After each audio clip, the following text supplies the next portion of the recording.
আসসালামু আলাইকুম এভরিওয়ান। আপনারা এই যে ব্যক্তিকে দেখতে পাচ্ছেন, সে হচ্ছে আমাদের নয়ারহাটের একমাত্র কিংবদন্তি সৌরভ শিকদার সোনা।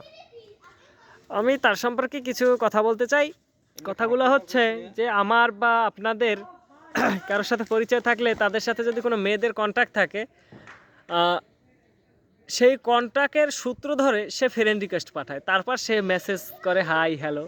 এইটা সে কেন করে বন্ধু বান্ধবের ভিতরে? আমার এইটা একটা কোশ্চেন, যে ধরেন আমার একটা মেয়ের সাথে সম্পর্ক আছে, যে এইটা ও করে আপনার ওই মানে সব মেয়েদের মেসেঞ্জারে হাই হ্যালো দেয়, মানে একটা লুচ্চ অভ্যাস।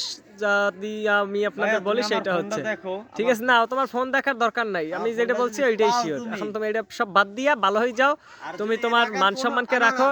না না না না, আমি তোমার একটা অফার দিই। আমার না না না, এলাকার দুই চার এলাকায় যদি আমরা যদি দেখতে পারে কোনো মাইয়া মেসেজ যদি দেখাইতে পারে আমি হ্যালো দিছি, হ্যাঁ, তাহলে তাকে যা বলবে মানে যা খাইছি বা যা চাইবে হাইয়া দিমু আমি। আমাদের ভাই সব প্রমাণ আছে। আর আপনাদের কারোর সাথে এই কাজ করছে কিনা আপনারা অবশ্যই জানাবেন।